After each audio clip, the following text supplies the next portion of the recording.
Shalom. First off, I'm going to give all praise, honor, and glory unto Yahweh, Bahashem, Yahweh Shai, Bahashem, Mukhar. I'm going to give double honors to the apostles, elders, and bishops of GMS who have taught us this word and teach us this word today. And I'm going to give a salutation unto the elect of the nation of Israel. This is the brother Yatazak Bar with the GMS Nebraska camp. And in this lesson, what I want to get into is going into the perfect state of the kingdom of heaven. What is the kingdom of heaven? Because a lot of people have this idea that the kingdom of heaven is literally this place in the heavens or in the skies, where people are going to live. But what has to be understood is that the kingdom of heaven is going to be here on the earth, as the scriptures say. Let's go to 2 Peter chapter 3 verse 13, which says, "Nevertheless, we, according to his promise, look for new heavens and a new earth, wherein dwelleth righteousness." So when it says a new heavens and a new earth, it's not talking about a literal new planet that we're looking for. It's not talking about a new, heaven.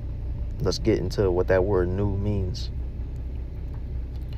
which is Strong's G2537, kainos, which is new as respects form, recently made, fresh, recent, unused, unworn. Now, this is more so the context of it, as respects substance, of a new kind, unprecedented, novel, uncommon, unheard of. So the new is referring to the refurbished state that the earth is going to be in once the kingdom is established. Whose kingdom is going to be established? The nation of Israel. The true Israelites are the so-called blacks, Latinos, and Native Americans. And right now we are patiently waiting upon our salvation. And what will come after our salvation is that our kingdom will be set up on this earth, and we're going to get into the precepts, to give the sense.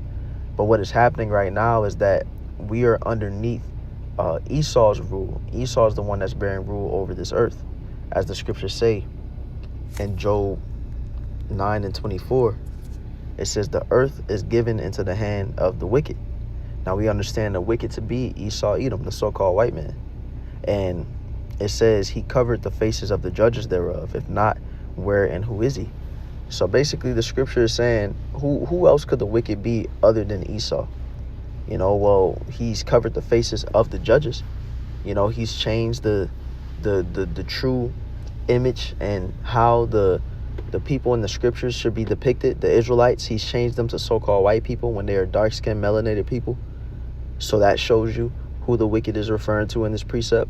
The way that Esau is ruling over this earth should show you who the wicked is. The earth is fading away. It's passing away. Everything is being polluted. Everything is being destroyed. The atmosphere, the oceans, there's war going on all the time.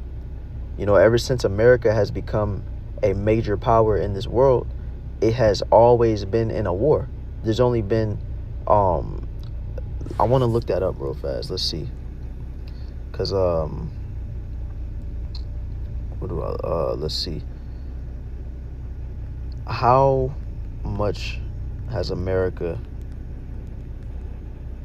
been to war since its existence? Just look it up like that. And it says, since its inception in 1776, the United States has been involved in armed conflicts or military engagements for roughly 90 to 93% of its history, amounting to roughly 222 to 230 plus years of war. So this year, America will have been a country for 250 years. It will have been an empire for 250 years.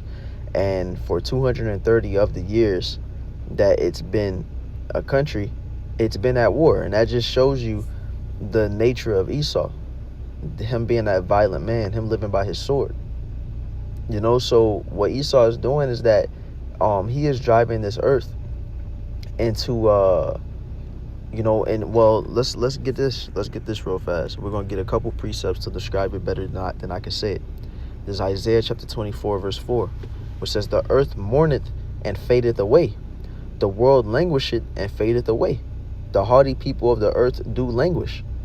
So the earth is mourning. The earth is languishing.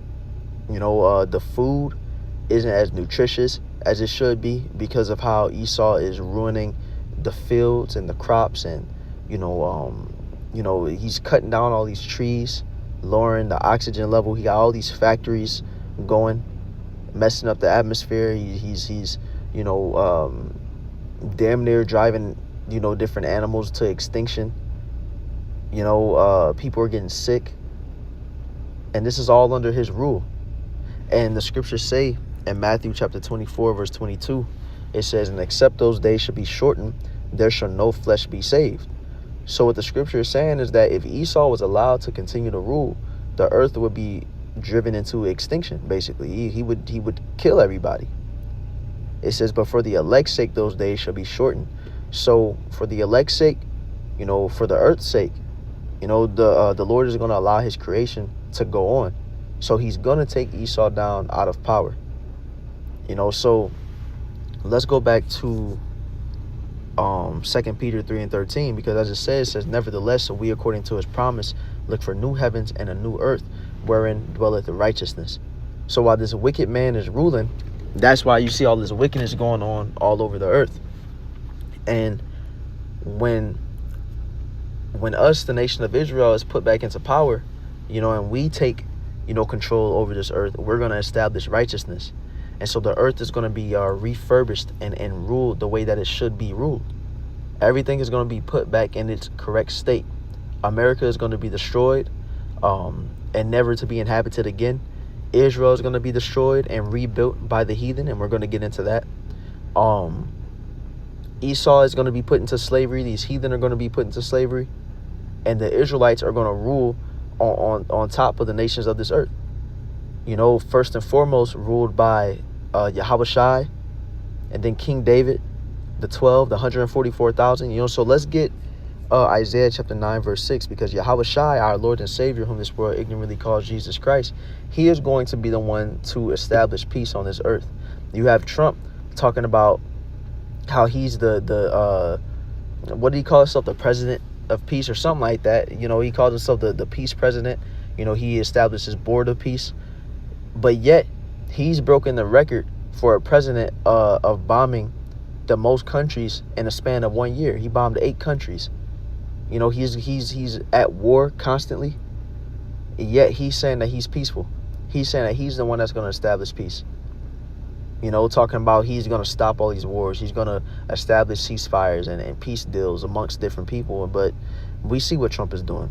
Now, Yahushua is going to be the one that truly established peace on this earth, because he is going to lead the charge of taking this devil down out of power. It says that Yahushua is coming back with vengeance in his heart, and he's not going to meet Esau as a man. He is going to return with the angels to bring a destruction to this place and a violent overthrow. And in Isaiah chapter 9 verse 6, it says, for unto us a child is born, unto us a son is given, and the government shall be upon his shoulder. So this next rulership is going to be upon the Lord's shoulder, and he is going to be the head of it. Now, I want to grab a precept real fast. We're going to come back to this Isaiah 9, but I want to grab a precept just proving how Yahushua is going to be the one to destroy this next rulership. Or not. Let's get Daniel chapter 2, and we'll start at verse 43. Because just to give a quick background, to Daniel chapter 2, this is the vision that Nebuchadnezzar had, his dream where he saw the statue, with the head of gold, the breastplate of silver, the thighs of brass, the legs of iron, the feet mixed with iron and miry clay. And it represented the major empires that were ruled over this earth, from the Babylonian Empire, the Medo-Persian Empire, the Greek Empire, the Roman Empire, and now the empire ruling today of the NATO and EU, being those feet mixed with the iron and miry clay. And America is leading this current empire of the NATO and EU.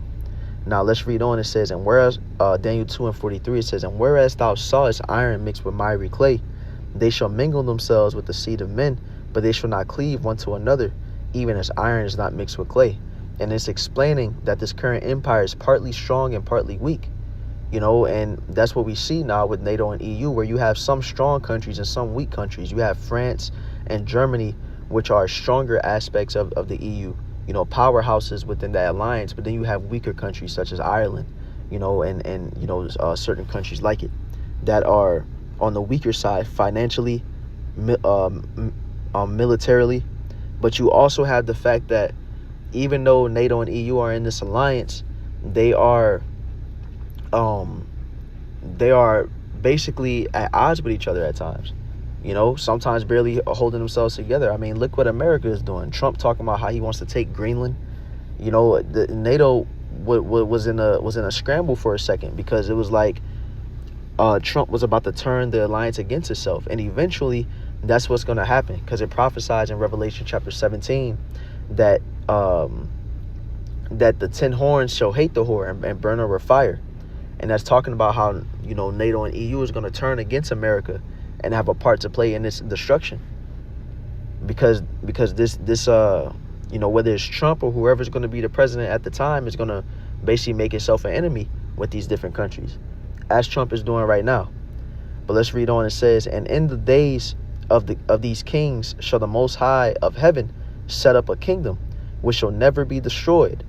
So what's this kingdom is talking about? This is talking about the kingdom of heaven, the nation of Israel's kingdom. And it says, and the kingdom shall not be left to other people, but it shall break in pieces and consume all these kingdoms, and it shall stand forever.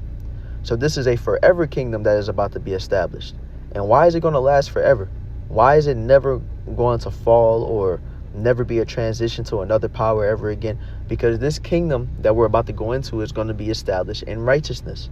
And as the scriptures say, in Wisdom of Solomon, chapter 1, verse 15, it says, for righteousness is immortal.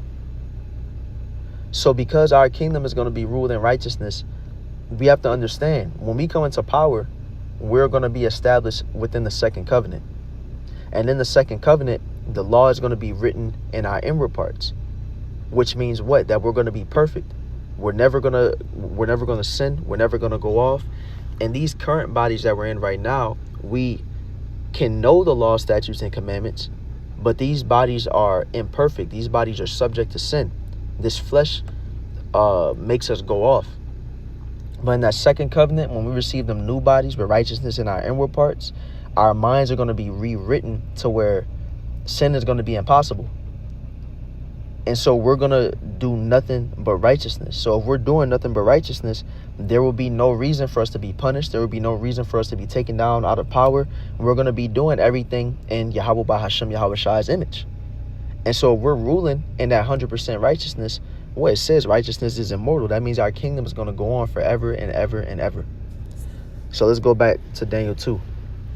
It says in verse 45, for as much as thou sawest that the stone was cut out of the mountain without hands, and that it brake in pieces the iron, the brass, the clay, the silver, and the gold. So what's that stone talking about? That stone is talking about Yahweh Shai. Yahweh Shai is going to break that statue into pieces. Yahweh Shai is going to bring an end to these heathens' kingdoms. It says, the great power hath made known to the king what shall come to pass hereafter, and the dream is certain, and the interpretation thereof sure. And as earlier in the chapter, when it's talking about that stone, once that stone broke the statue into pieces, it turned into a mountain, and it was established. So as going into how Yahweh Shai is going to come back and destroy Esau's rulership, and then establish himself as king over everything. So let's go back to Isaiah chapter 9, verse 6, which says, for unto us a child is born, unto us a son is given, and the government shall be upon his shoulder, and his name shall be called Wonderful, Counselor, the Mighty Power, the Everlasting Father, the Prince of Peace. Now these are all titles that Yahweh Shai will be known as. Yahweh Shai will have many titles. He will have many attributes that you can put to his name, but he has one true name, which is Yahweh Shai. But look what it calls him, the Prince of Peace, because that's what Yahweh Shai is going to establish on this earth. And we're going to show that here shortly. It says, of the increase of his government and peace, there shall be no end. right? Furthermore, establishing that this is going to be a forever rulership. It says, upon the throne of David and upon his kingdom, to order it and to establish it with judgment and with justice from henceforth, even forever. The zeal of the Lord of hosts will perform this. And this is why we're hastening the destruction of this kingdom. This is why, despite all these prophecies, despite all these hard times that are about to come, we are hastening for them to happen, because these evil times have to come to this place, and this destruction has to come to this place for this prophecy to come to pass. We have to go through all these things we're about to go through so that this perfect kingdom can be established in the earth. And this is why anybody that is against this truth, anybody that's against Yahweh Shai, that's against these prophecies, they need to be destroyed, because you are against righteousness being established, peace being established. You're against Yahweh Ba'ashem, Yahweh Shai's will at the end of the day. So let's go to we're going to go to Isaiah chapter 26 and verse 1, where it says, "In that day shall this song be sung in the land of Judah. We have a strong city. Salvation will the Most High appoint for walls and bulwarks. Open ye the gates, that the righteous nation which keepeth the truth may enter in. Thou wilt keep him in perfect peace, whose mind is stayed on thee, because he trusted in thee." So our mind is going to be fixed to constantly praise Yahweh Ba'ashem Yahweh Shai, constantly put forth righteous works that's pleasing unto Yahweh Ba'ashem Yahweh Shai in all our actions. And that's described here in Hebrews chapter 8 and verse we're going to go to verse 10, which says, "For this is the covenant that I will make with the house of Israel after those days, said the Lord. I will put my laws into their mind and write them in their hearts, and I will be to them a power, and they shall be to me a people." And when this is going to start being established is upon the salvation from the destruction of this place. Because as America is being destroyed, the elect of the nation of Israel is going to receive the salvation from this destruction, so that they aren't caught up in it. And it describes in 1 Corinthians chapter 15 how in a moment, in a twinkling of an eye, the elect's bodies are going to be changed. And that's going to be as you're beamed up in those chariots, from this destruction, that new covenant is going to be established within them. And that's when the laws are going to be written in the elect's minds. It says what? "And they shall not teach every man his neighbor and every man his brother, saying, Know the Lord, for all shall know me, from the least to the greatest." And eventually the whole nation is going to be under this new covenant. The elect are going to taste of it first, and then the 2/3 that don't receive salvation on the first go round, that take place in this destruction here, they're going to be reborn in the kingdom, in new bodies, with those perfect minds. And this verse here, it proves that we are not under the new covenant right now, because you have some Israelites that teach that we're in the new covenant, and we're not. Because the scripture is blatantly saying right here, in the new covenant, we won't have to teach. We won't have to, show people who Yahweh Ba'ashem Yahweh Shai is, or teach the scriptures to them. Everybody is just going to know what's what. So that shows you that we're not in that new covenant yet. But let's read on. It says, For I will be merciful to their unrighteousness, and their sins and their iniquities will I remember no more. And that he saith, a new covenant he had made the first old. Now that which decayeth and waxeth old is ready to vanish away, right? Because the Lord had to do away with the first covenant. He didn't do away with the law, because we have to keep in mind the law is a centerpiece of the new covenant. The Most High did away with the old covenant because it was imperfect. Why? Because we were imperfect. The first covenant was that we would keep the law, statutes, and commandments, and if we did that, the Lord would bless us and be on our side. But we didn't keep the law, statutes, and commandments because we are imperfect, because we're subject to sin. So in this new covenant, the Lord is going to make it to where we can't go off. Therefore, we keep his law, statutes, and commandments, he going to bless us. So let's go to Salakia.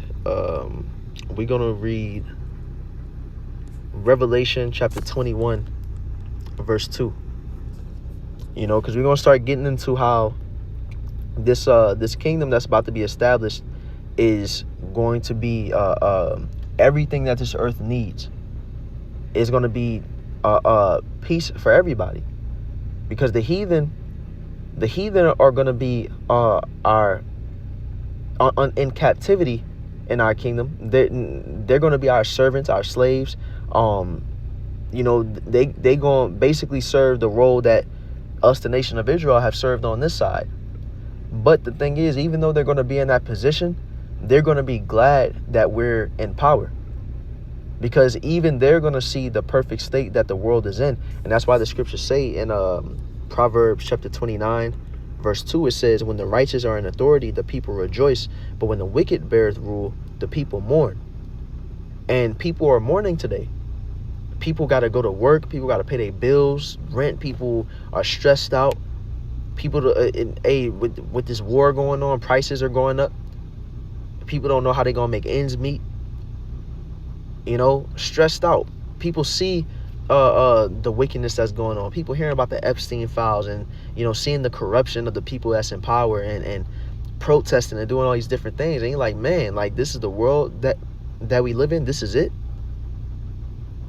And that goes for us, the nation of Israel. That goes for these heathen nations. Shoot, that's even Esau own people that's on the bottom. That's, that got to work these jobs. They're mourning. But it says what? When the righteous are in authority, the people rejoice. So when the nation of Israel comes into power, these nations are going to be glad. They're going to be happy. And they may not be happy at first, because we have to understand this transition from Esau's rule unto the kingdom of heaven being established is not just going to be a day and night flip of the switch. It's a process, because there's going to have to be rebuilding done to this earth. We have to understand that Esau's fall is going to be very devastating. There's going to be missiles shot around this earth. America is going to be completely destroyed. So is the nation of Israel. But there's going to be missiles shot into, other lands on the earth as well. It also says that the earth shall reel to and fro like a drunkard. After the elect is saved, they're not just going to come back immediately, but eventually the elect is going to come back after the destruction, after the nuclear fallout and these different things. Let's go to Revelation 21:4. Or we're going to go to Revelation 21:2, which says, and I, John, saw the holy city, New Jerusalem, coming down from heaven, coming down from the Most High out of heaven, prepared as a bride adorned for her husband. So that holy city, New Jerusalem, isn't literally a city descending from the skies. It's talking about the elect Israelites coming down from the skies after they received that salvation. So I'm just saying all this to say it's a process of events.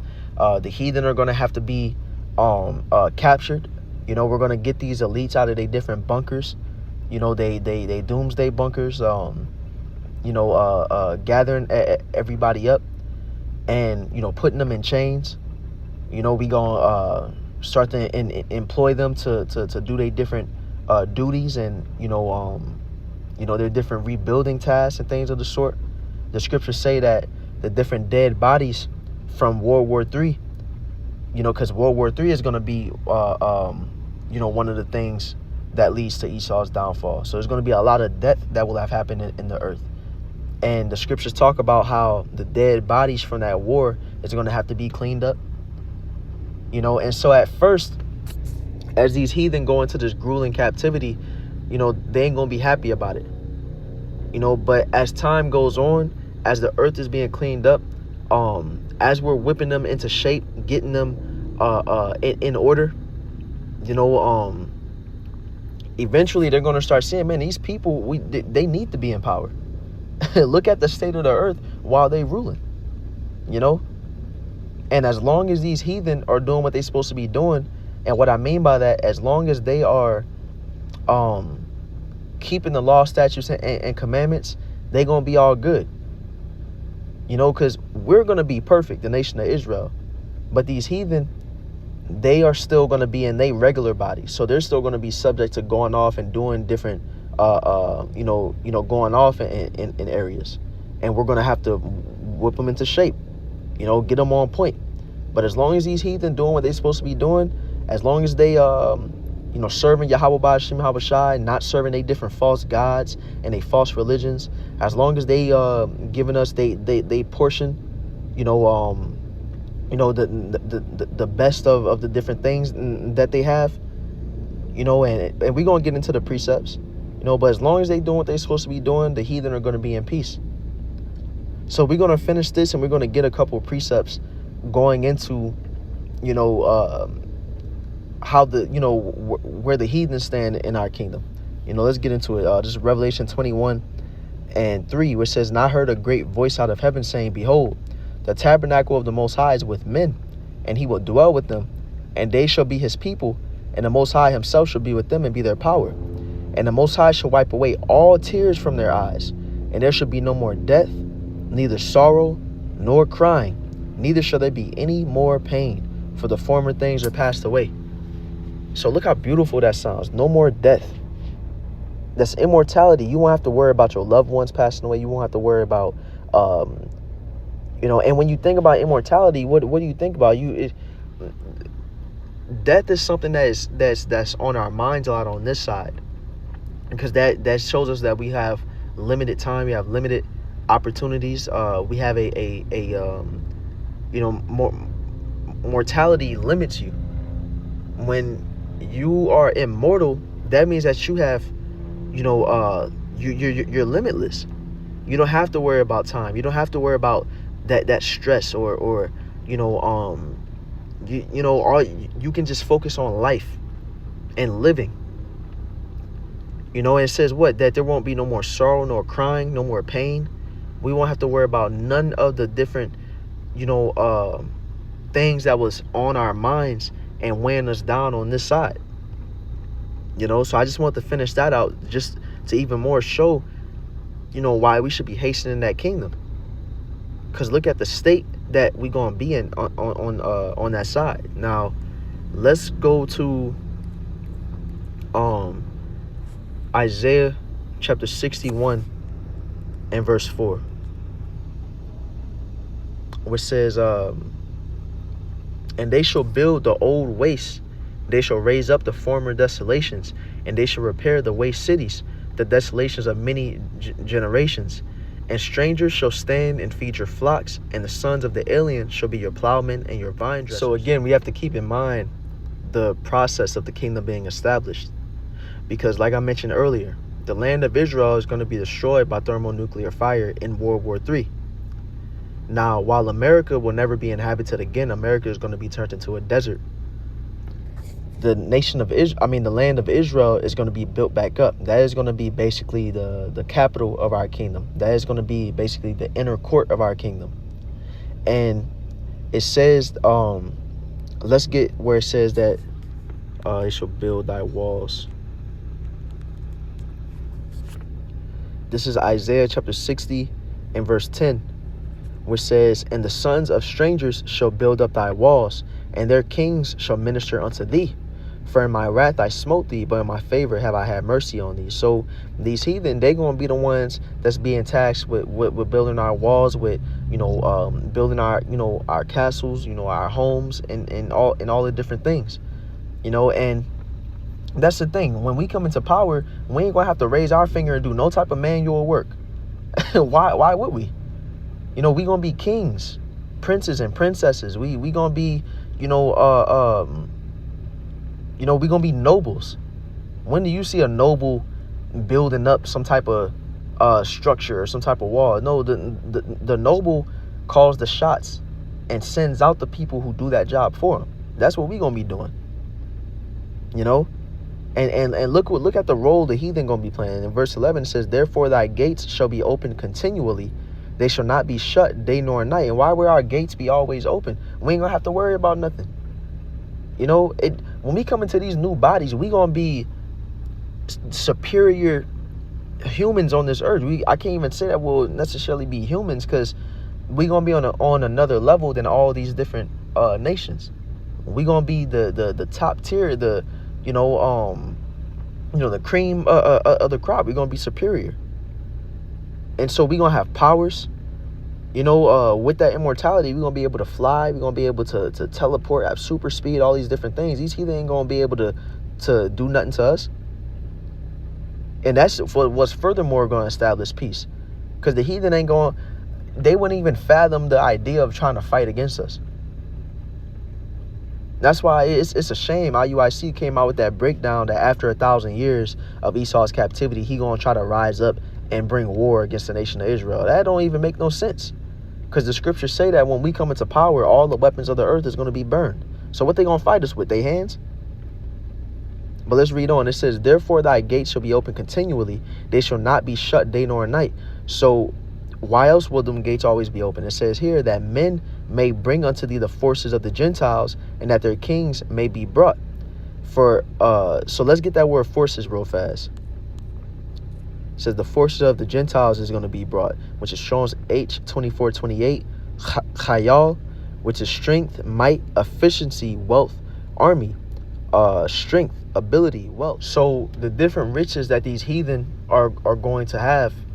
And what I mean by that, because the heathen are going to be in their different lands, you know, and they may be rich in a certain resource. For example, the Elamites, the East Indians, they may have the best spices in the world, and there will be a tax. We'll want the best of the best. We'll want 10% of their spice, and that comes to us, and they keep the rest. It's not going to be like Esau, to where he taxes you for, he taxes your taxes. He taxes you at for gas. He taxes you at the stores. He taxes your paychecks, state tax, federal tax, all these different things. We ain't gonna be like that. We're gonna be fair. So we're gonna take the best of the best. We're gonna take our portion, and then the heathen are still gonna be able to sustain themselves and live lavishly in their own right. It's not gonna be on our level. We gonna be the elites in our kingdom, but the heathen are gonna have livings for themselves. And it says what in verse 12? For the nation and kingdom that will not serve thee shall perish. Yea, those nations shall be utterly wasted. So if a nation tries to revolt or rise up or decide that they want to rebel or do their own thing, if they want to start serving, they false gods or start walking in wickedness, well, they're going to be punished. We're going to pull up on them, and get them right. The scriptures talk about how, I have to find it. I'm not sure exactly where it's at, but it talks about how, whatever nation is basically going off, that will stop the rain in their land, so that drought will come. Basically bringing a plague upon them for walking in a wickedness. For not being in order. So let's go to Isaiah 61, and we're gonna go to we're going to read verse 5 again. It says, and strangers shall stand and feed your flocks, and the sons of the aliens shall be your plowmen and your vine dressers. So they going to be tilling our fields, taking care of our animals and things of the sort. It says, but ye shall be named the priests of the Lord. Men shall call you the ministers of our power. And ye shall eat the riches of the Gentiles, and in their glory shall ye boast yourselves. So it's the same way that how on this side Esau has, he has access to the most beautiful places on this earth. He has access to the best food on this earth. He got access to all the things that we can only dream about. It's going to be a reverse. It's going to be a reversing of roles. Now these heathen, and what I mean by the heathen, I mean the so-called Africans, the so-called Chinese, the Japanese, the East Indians, the Hawaiians, all these different people. They're going to be in captivity, but they, like I mentioned, are going to have livings about themselves. They're going to be in a good state in their own right. Esau, on the other hand, he's going to get the worst of the worst captivity. He's going to do the worst jobs. He's going to be beat every day. The Edomites is going to get it bad. There's going to be no mercy upon Esau in the kingdom. As a matter of fact, let's go to the book of Obadiah and get into Esau's fate. Let's go to Obadiah chapter 1 verse 10, which says, for thy violence against thy brother Jacob, shame shall cover thee, and thou shalt be cut off forever. So there's going to be I actually, Salaki, I don't know how I forgot to bring out this precept, but it called all y'all by Shemal Shai that it just came to me. Because this is the perfect scripture to show basically like the timeline of the kingdom. When we go to Revelation chapter 20 and verse, we're going to go to verse 4, which says, "And I saw thrones, and they sat upon them, and judgment was given unto them. And I saw the souls of them that were beheaded for the witness of Yahushua and for the word of the Most High, and which had not worshipped the beast, neither his image, neither have received his mark upon their foreheads or in their hands. And they lived and reigned with Yahushua 1,000 years." So this is talking about that election. This is the first fruits of the kingdom. Those who will be saved on this side, even some of those who will be put to death on this side for standing 10 toes down for Yahweh Ba'ashem Yahushai, but they will still be rewarded. They will be resurrected and be the first fruits of the kingdom. So it says that they're going to receive thrones, they're going to receive crowns, and it's talking about those 1,000 years they're going to reign with Yahushai.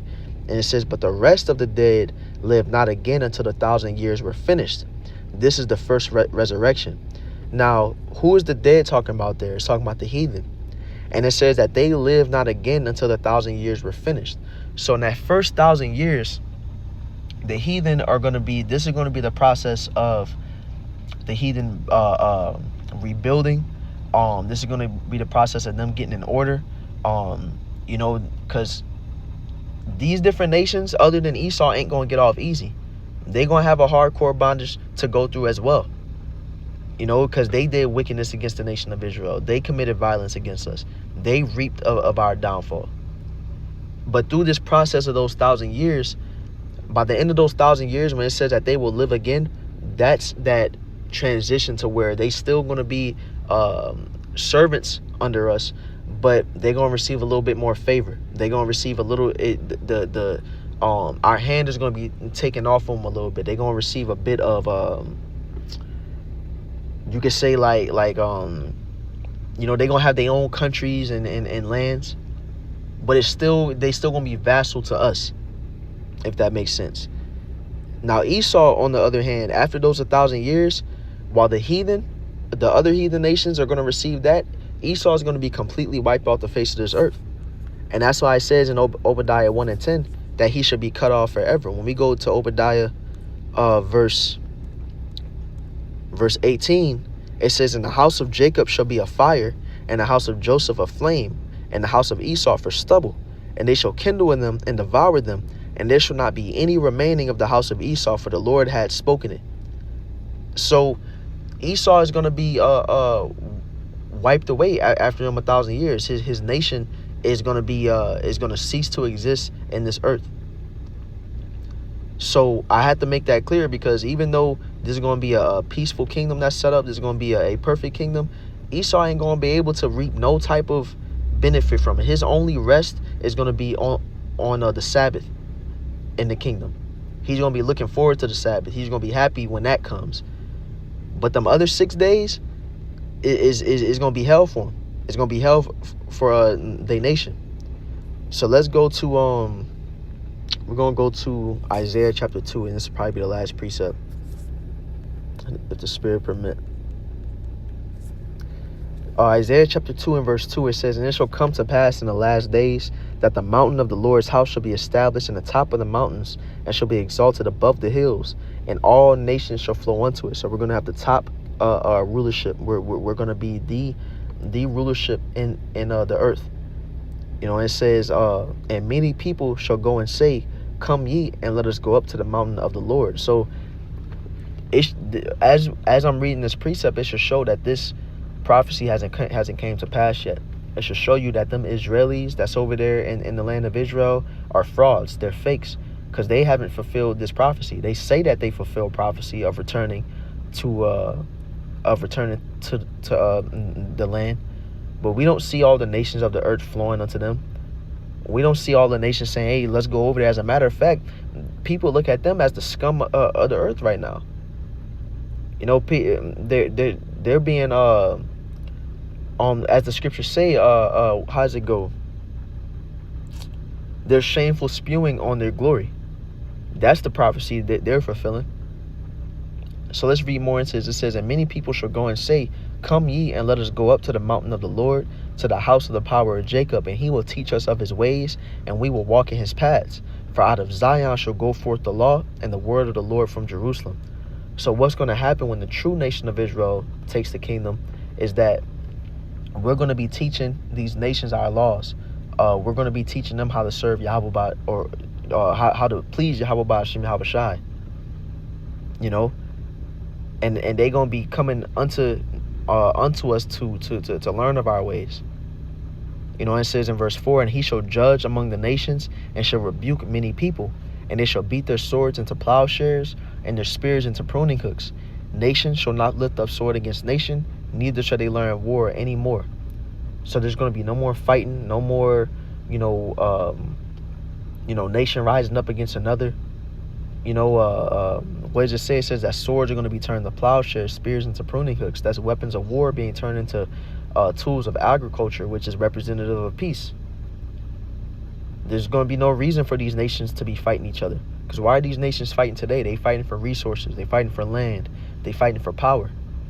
And when all those things belong to the nation of Israel, they ain't going to have to, we going to delegate who gets what, who lives where. You know? So in verse 5, it says, O house of Jacob, come ye, and let us walk in the light of the Lord.